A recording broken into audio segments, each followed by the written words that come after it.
पराई नारी को गलत दृष्टि से देखना पाप है। पराई नारी को देखना पाप नहीं है, पराई नारी को गलत भाव से देखना पाप है। पराई नारी को माता के रूप में देखना पुण्य है, पराई नारी को बहन के रूप में देखना पुण्य है, पराई नारी को बेटी के रूप में देखना पुण्य है, पर पराई नारी को भोग के रूप में देखना पाप है, गलत दृष्टि रखना पाप है। ये आंखों का पाप है। ये कहां का पाप है? दृष्टि का। इसलिए आंखों से भी पाप होता है भैया। भीष्म पितामह से पाप हो गया आंखों से। कहां से पाप हुआ? भीष्म पितामह इतने बड़े विद्वान योद्धा, इतने बड़े भक्त, पाप हो गया कहां से? आंखों से। क्या पाप हुआ? द्रौपदी के कपड़े उतरते हुए आंखों से देख लिए।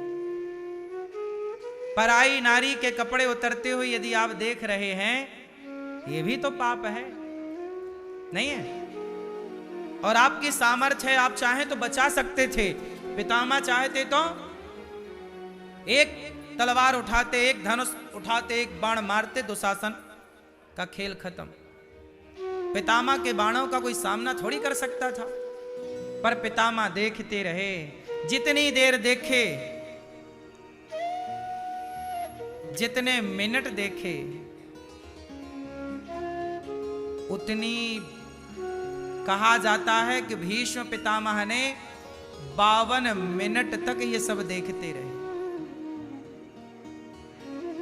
इसलिए 52 दिन तक बाणों की सैया में लेटना पड़ा भीष्म पितामह को, एक एक मिनट 24-24 घंटे के रूप में। भीष्म पितामह को 52 दिन बाणों की सैया पर लेटना पड़ा। क्यों? क्योंकि 52 मिनट तक ये सब देखते रहे। द्रौपदी चिल्लाती रही, बचाओ बचाओ बचाओ। देखना भी तो पाप है ना साहब। इसलिए आंखें हैं, इसका मतलब ये नहीं कुछ भी देखोगे। आंखों को भगवान के चरणों में लगाओ। भगवान कितने सुंदर हैं, भगवान को देखो। देखो भगवान श्रीमन नारायण लक्ष्मी नारायण को देखो, ऊपर मंदिर में कितने सुंदर हैं। राजा रामचंद्र भगवान को देखो कितने सुंदर हैं। गौरी गोपाल भगवान को देखो कितने सुंदर। देखना ही है तो भगवान को देखो कितने सुंदर हैं। भगवान से सुंदर कोई होगा? इसलिए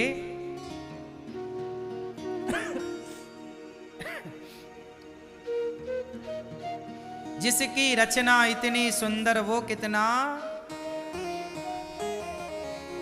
भगवान सबसे सुंदर। आंखों का पाप है गलत देखना, समझ रहे हो? कानों का पाप भी होता है। आंखों से पाप होता है तो कानों से भी पाप होता है। बताओ कानों से कौन सा पाप होता है? आप बताओ, बोलो। कानों से कौन सा पाप? निंदा सुनना, संतों की निंदा सुन रहे हैं,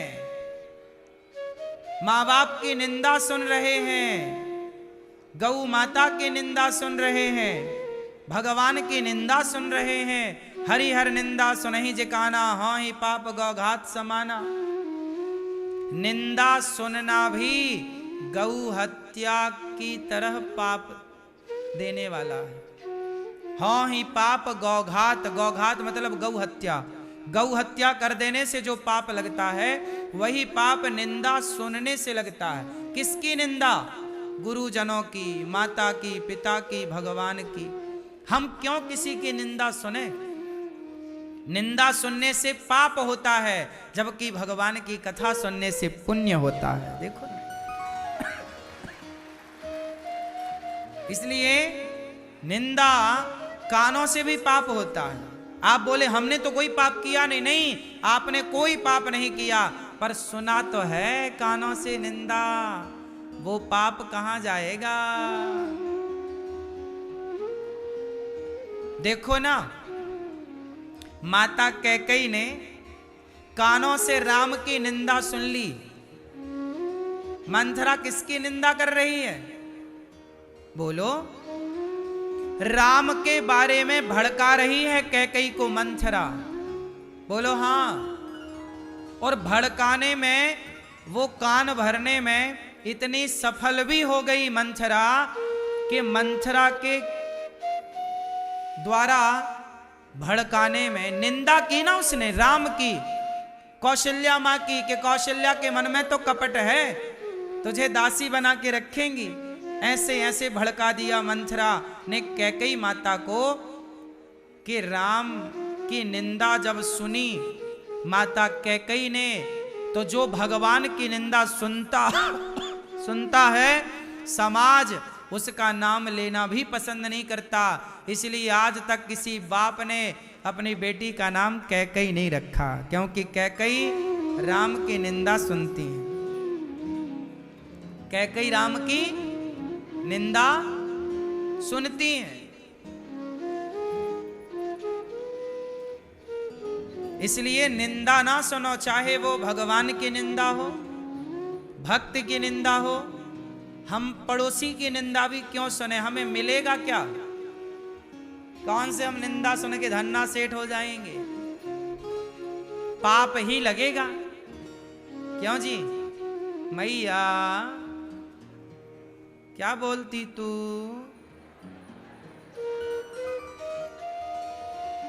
पाप लगेगा कि नहीं? आप तो 2-2 घंटे सुनती हो पड़ोसन की बातें।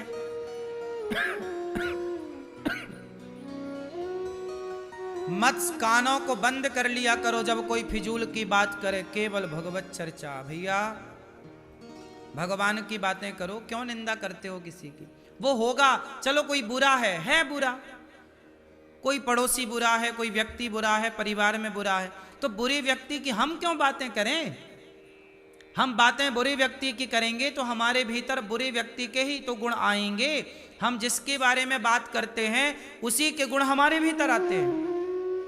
इसलिए सदा भगवान की और भगवान के भक्तों की और संतों की बातें करनी चाहिए, ताकि हमारे भीतर भी भक्तों के, भगवान के, संतों के गुण आए, हमारा हृदय भी शुद्ध हो, पवित्र हो। यदि आप किसी गलत व्यक्ति के बारे में बात करेंगे तो उसके गुण आपके अंदर आएंगे। आज वो बुरा है, कल आप भी बुरे हो जाएंगे। इसलिए कानों से भी पाप होता है, आंखों से भी पाप होता है, कानों से भी पाप होता है, और वाणी से भी पाप होता है। कहां से पाप होता है? बोलने से भी पाप होता है। क्यों मैया? बोलने से पाप होता है कि नहीं? क्या बोलना पाप है? हाँ बोलो, क्या बोलना पाप है? हाँ? भाई को भाई से लड़ा देना अपनी वाणी से, ये पाप है। पति को पत्नी से दूर कर देना भड़का करके, बोल करके, ये पाप है। किसी की बेटी के विवाह में विघ्न कर देना बोल करके, लोग ना भड़का देते हैं, ये बहुत बड़ा पाप है। गाय का पता पूछ रहा है कसाई कि मेरी गाय गई है, बताओ किस तरफ गई है? तो आपने बोल कर कह दिया वहां खड़ी है, देखो वो चल रही है।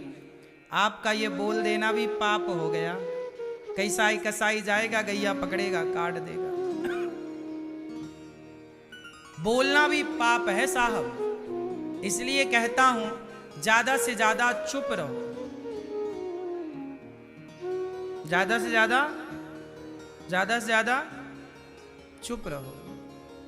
लोग कुछ भी बोलते हैं। बोलो यदि पहले तुम तौलो, फिर मुख को खोला करना।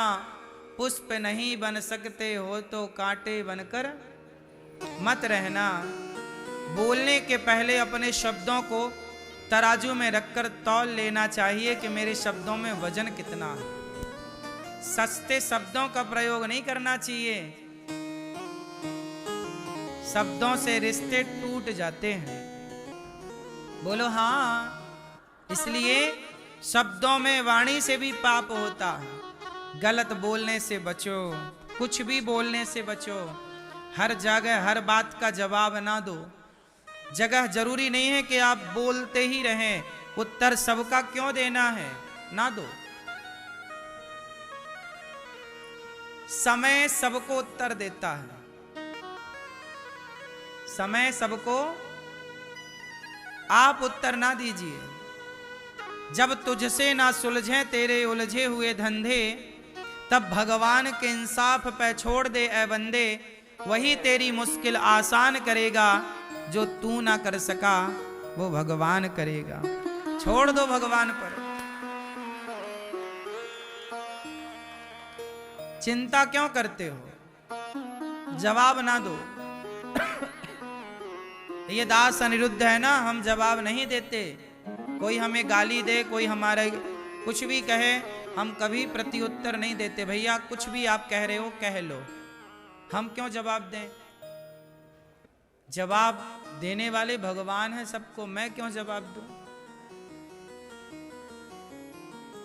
रावण ने सीता मैया को चुराया, सीता मैया चाहती तो रावण को भस्म कर देती, नहीं कर सकती थी, जगत जननी है वो। हनुमान जी लंका गए, चाहते तो रावण को मार देते हनुमान जी, लेकिन हनुमान जी बोले, सीता मैया सोची कि जो काम राम है करने के लिए वो हम क्यों करें, थोड़ा इंतजार कर लो। सब्र का फल, सब्र का फल मीठा है। सीता मैया भी एक दृष्टि आंख उठाकर देख लेती तो भस्म हो जाता, श्राप दे देती जल जाता। क्या नहीं हो सकता था भाई। लेकिन जब राम को करना है तो हम क्यों करें, हम अपना काम करें। भगवान ने हमें समाज की सेवा के लिए भेजा है, भगवान ने हमें संसार में समाज की सेवा के लिए भेजा है। दंड देने का काम अनिरुद्धाचार्य का नहीं है। आप गलत करो, सही करो, फल भगवान देंगे। मैं केवल आपकी सेवा कर सकता हूं, मैं आपको दंड देने का अधिकार नहीं रखता।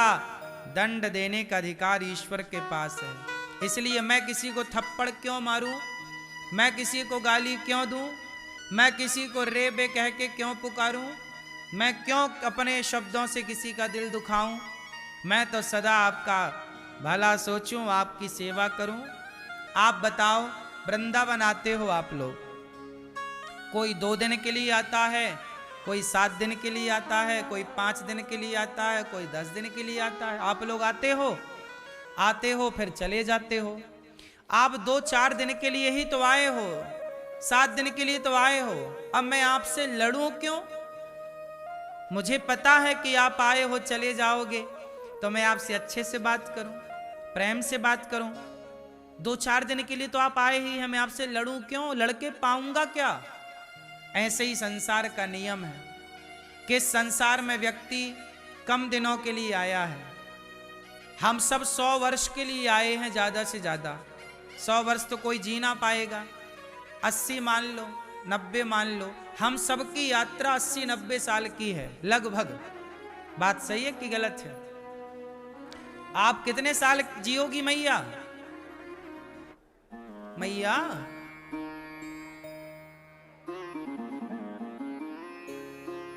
85 साल की हो हैं, 82, 82, 83, अभी और कितना जियोगी।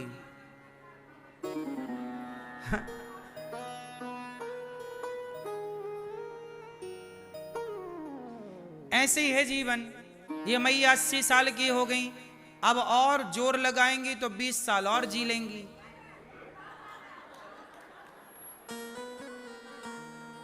नहीं 20 साल नहीं, अरे 100 तक तो जाओ, शतक लगाओ। बहू परेशान कर रही है क्या, फिर ठीक है जियो। 80 साल के यदि आप हो गए, 90 साल के यदि आप हो गए, तो हम सब की यात्रा कितने साल की है, अधिक से अधिक 100। 100 से आगे क्या बोलो, 100 से आगे क्या। तो ये जीवन बहुत बड़ा नहीं है, गई बहुत थोड़ी बची, आपकी चली गई बहुत, अब बचा कितना है। आप यदि 50 साल के हो गए तो 50 तो गए, जो गए सो गए, अब क्या कर लोगे, 50 ही तो बचा। 25 के हो गए आप तो 25 तो गए, 75 ही तो बचे। यदि मैं 100 का हिसाब लेकर चलूं तो 25 की आपकी आयु आज हो गई, 20 साल के आप हो गए तो 80 ही तो बची। और 80 साल की ये मैया बैठी हैं तो 80 साल में इन्होंने क्या पा लिया, और आप 50 में क्या पा गए, और तुम क्या पा जाओगे। और हाँ, ज्यादा चक्कर में ना पड़ो, हम क्यों आपसे लड़ें। यात्रा आपकी भी 100 साल की है, यात्रा हमारी भी 100 साल की है, आप भी यात्री हैं, हम भी यात्री हैं, यात्री यात्री प्यार से रहो, लड़ाई झगड़ा क्यों करना। हम आपकी सेवा करें, आप हमारी सेवा करो, हम आपका दुख दर्द समझें, आप हमारा दुख दर्द समझो, हम आपके दुख सुख में काम आए, आप हमारे दुख सुख में काम आओ, हम आपके बारे में अच्छा सोचें, आप हमारे बारे में अच्छा सोचो। अब गलती मैं करूं या आप करें, उसका दंड ईश्वर देंगे, मैं आपको क्यों दंड दूं, मैं क्यों आपके बारे में गलत सोचूं, गलत करूं। यदि मैंने दंड दिया तो ईश्वर बोलेंगे तूने दंड क्यों दिया, आज आप कोपचे में। यही पाप है। आदमी ज्यादा होशियार बन जाता है कि भाई उसने एक गाली दी, मैंने 2 दे दी। तुमने क्यों दे दी, उसने दी देने देते, उसने थप्पड़ मारा मारने देते। भाई कोई आतंकवादी हो, कोई राष्ट्रद्रोही हो, कोई देश की सीमा पर हमारे भारत पर आक्रमण करने दूसरे देश की सेना आए, तब तो हम लड़ें और मरें और मारें, तब तो लड़ना धर्म हो जाता है। भाई देश के लिए लड़ना क्या है, धर्म है, लड़ो। देश के लिए मरना धर्म है, देश के लिए मारना धर्म है, तब तो सही है। लेकिन फिजूल में आपस में क्यों लड़ना। यदि हम आपस में लड़ बैठेंगे तो देश को कौन संभालेगा। कोई भी बाहर वाला अपने घर से हमें निकालेगा। दीवानों जरा होश करो, मेरे देश प्रेमियों, आपस में प्रेम करो, देश प्रेम करो। इसलिए आपस में लड़ने से कुछ ना पाओगे। न्याय ईश्वर के हाथ में है, आपके हाथ में है। आप समझा सकते हैं किसी को, ए भैया ये गलत कर रहे हो, ए भैया ये काम गलत है, ये मत करो। आपको अधिकार नहीं है दंड देने का। इसलिए कहता हूं वाणी को बड़ी सॉफ्ट रखो, वाणी से दंड ना दो किसी को। आंखों को बड़ी सॉफ्ट रखो, आंखों को झुका के रखो, सबको ना ताका करो। स्त्रियों के चरणों को देखा करो, स्त्रियों के मुखमंडल को ना देखा करो। लक्ष्मण जी ने माता सीता के मुख को कभी नहीं देखा। लक्ष्मण जी ने माता सीता के सदा चरणों को देखा है। पराई नारी को हम क्यों देखें। जब नजर झुका के बात करने से गुजारा हो रहा है तो नजर उठा के क्या पाएंगे, मन का भटकाव होगा। इसलिए नजर झुका के रखो। नारियों के पांव में होता है माहौर। क्या लगाती है माताएं लाल लाल पांव में, माहौर बोलते ना आप लोग, हाँ या ना। मेहंदी माहौर पांव में, मेहंदी माहौर दोनों लाल होते हैं। स्त्री के चरण लाल होते हैं और स्त्री की आंखों में लगाया जाता है काजल, काजल काली होती है। यदि हम किसी स्त्री की आंखों को देखें तो उसके आंखों में काजल है, कालिख है, वो कालिख हमारे भीतर आ सकती है। इसलिए चरणों को देखा करो, क्योंकि चरण लाल हैं। और लाली तेरे लाल की जित देखूं तित लाल, लाली देखन मैं गई तो मैं भी हो गई। जब लाल लाल चरणों को देखोगे तो आपको उन चरणों में अपनी मां का दर्शन होगा कि ये मेरी मां के चरण हैं। दुर्गा का दर्शन होगा, राधा रानी के चरणों को देखो। जब भी आप दुर्गा जी को देखते हो ना, मां भगवती सीता को, मां भगवती राधा रानी के चरणों को, माँ के चरणों को ही देखा जाता है, पता है आपको? माँ के चरणों को देखो, माँ के चरण भी लाल लाल हैं और स्त्रियों के चरण भी लाल। तो जब भी स्त्रियों के चरण देखो तो आप यही भाव रखो कि ये मेरी राधा रानी के चरण हैं, ये मेरी सीता माँ के चरण हैं, ये भगवती दुर्गा के चरणों में माँ है। मतलब माँ के रूप में देखो, आंखों की तरफ ना जाना, खतरा है वहां। क्यों? आंखों की तरफ जाओगे तो 2 और 2 4 हो जाएगा, 4 हो गया तो फिर प्यार हो जाएगा।